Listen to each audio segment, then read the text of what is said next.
na kailangan puwersahin yung mga marksman mo na kailangan mong, okay, mag-take down tayo ng early turrets. Maganda rin yung pang-secure ng map advantage. Ladies and gentlemen, here we go. Game 1 between Happy Feet Emperors and Laos Playbook Esports. Here we go. Lastly engaging early on against Dogie and Vern.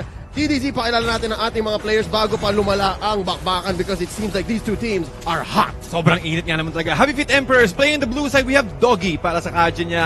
Vern naman sa Lolita. Rene J on the X-Borg. Aaron playing the Zaz. And Danielle on the Granger. For the Eagles, it's Lasty on that Kufra. Rio on the Harith. Kilowash on the Masha. Si Bimo naman ang ating Cho. Kilalang kilala tong Bimo Cho na ito. And of course, Exhort on that carry. I love Exhort here. Medyo flex siya because he was labeled as a mage and we all know him as a really good mage. But now he's showing a little bit more na core. Kaya ko rin mag-core. So I'm gonna play the carry. Pati mas tingin ko mas mas okay na adjustment yan kapag ikaw yung mage player kasi mas alam mo yung kung paano ka umikot sa buong mapa, kung paano mag-apply ng pressure. So alam mo rin kung paano ka mag-play safe sa early game. So maganda rin talaga siyang pang-switching especially for those roles right here. Pero at the moment, ang laki ng ang ganda ng laning phase ng both teams natin. Nakikita natin si Carry, binabantayan niya lang si X-Borg, which is also maganda rin pang-counter sa X-Borg para mawala agad yung kanyang armor. Here we go. Lasty with the bouncing ball to disengage. Rio papasok with that dash. Pero mukhang skirmish lang ito mga kaibigan. Lasty way too low, but up top,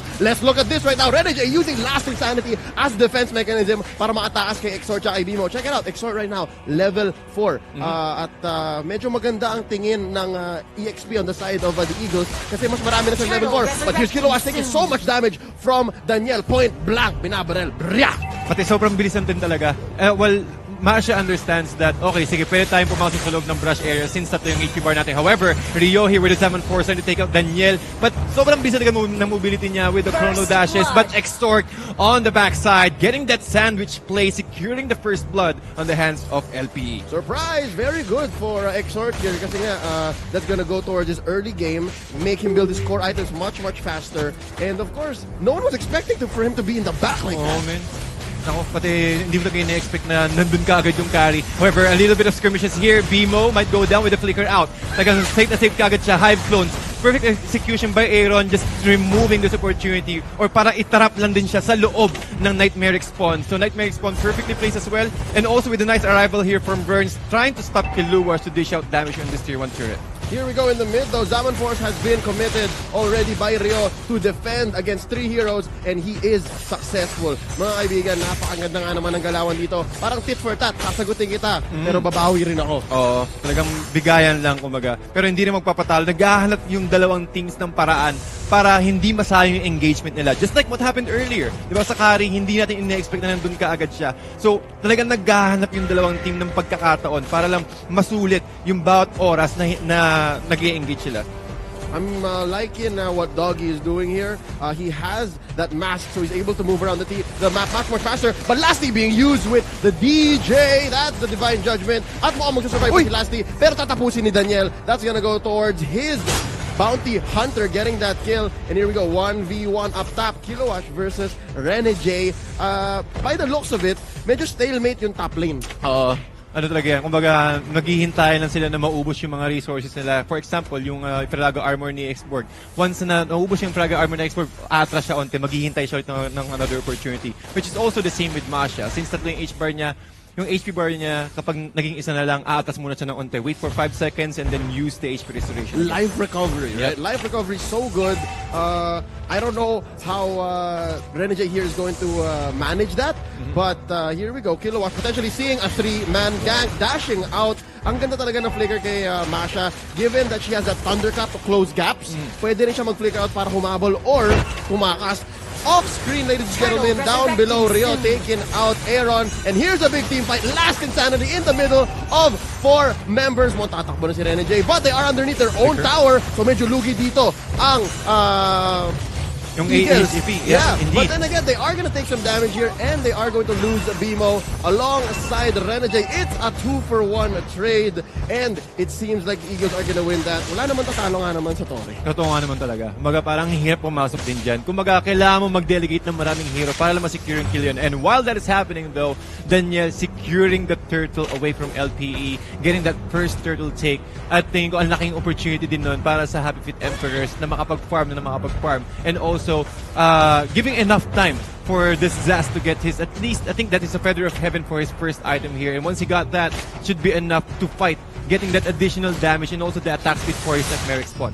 Okay, again, 5 minutes into game 1 of the second series that they've ever played in, and HFE is once again redefining the meta. Di ba? Feather of Heaven on a Zaz? Yeah.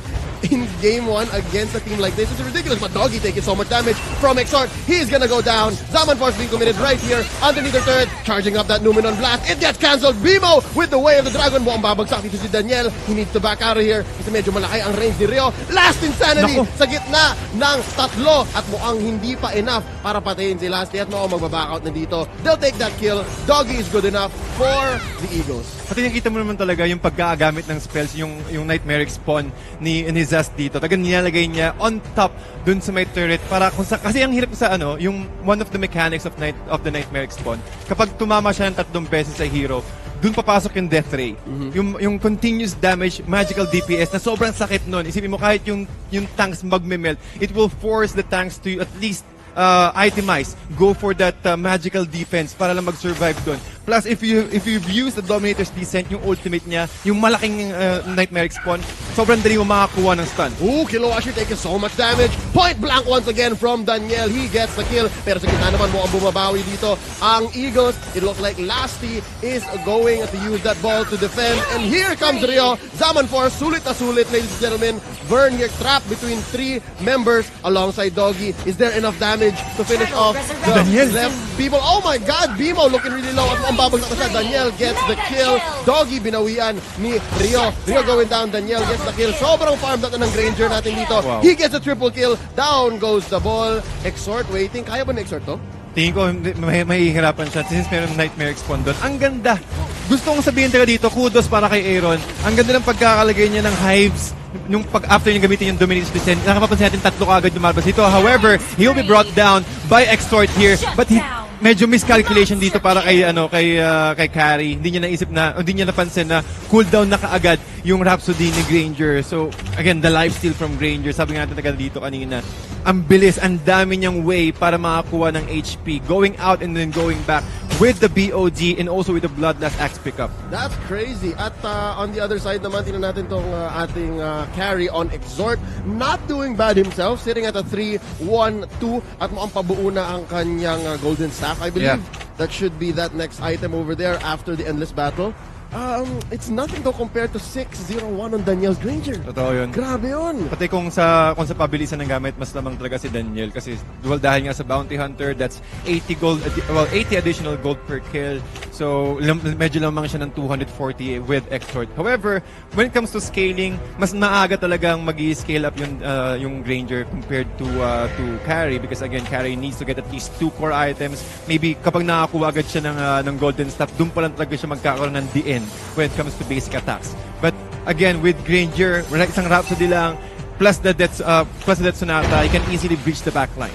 Oh, here we go. Bimo getting caught out by 4 members. But then again, sobrang mobile nga naman ng Cho na ito. And here we go. He's trying to defend. And he gets 1 member into that Way of the Dragon. This is a 2v4 situation, ladies and gentlemen. And this is going to be Lasty looking really low. Taken out by Aaron, ladies and gentlemen. Bimo just barely alive. Rio taken out Aaron. Medyo bawi. 1-for-1 trade. Rio using his Zaman Force already. Pero nabutas na ang Eagles. Ganun na nagkakadali na makabutas kapag meron kang Zaz. However, while that's happening though, Dogie able to flicker out or use the lightning bolts to get out of that very sticky situation. While going back rather, si Aaron talaga when it comes to itemization, Feather of Heaven plus the Holy Crystal, Holy Crystal. sobrang sakit na kagad ng damage ng Nightmare Spawn niya. Nakita natin kanina, the way he positioned his Nightmare Spawn perfectly, at yun din, nagko-compensate din kasi talaga sa drafting ng Happy Feet Emperors eh. So sabi natin kanina, mas mabilis mag-online yung Granger.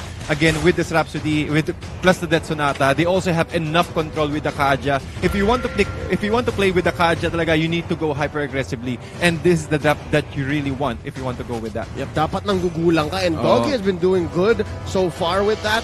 And here we see Dogie and Vern just watching out for this perimeter while they go for this early Lord take. I mean, Lord comes up at 8 minutes. So if you do it 2 minutes in with a close match like this, pwede na yun. Here comes Lasty hitting nothing but air alongside Kilowash up top. Panoorin natin siya. Nagde-defend na dito si Rene J at takbong magnanakaw lang dito ang ating Masha. Sobrang bilis na nakabuli niya, tapos meron pa siyang flicker. I've seen this so often na more so now that we see Masha in our professional leagues. This is exactly the way you play Masha. Diba? You try to snatch and steal towers where you can, tapos takbo ka lang. And you can't be chased. More on objective. Pero surprise! Mayroong 4 na nandun, pero nabuhay pa rin si Vern. Again, with this bulwark, enough na yun para ma-survive yung damage ng LPE. But are they ready for this Lord marching into the middle lane? Dogie, punong-puno pa rin yung HP niya. Pero naghahanap siya ng main target. Tapos si Daniel naman sa backlines, nasa gilid rather. Binabackstop niya lang si Lasty. Sisigurado niya na wala silang mahuhuli. But the damage. Yep, this is like the end for the Eagles. And that is a quick take of that core straight through mid by Happy Feet Emperors. Congratulations. Again, each member of the team just gave and contributed.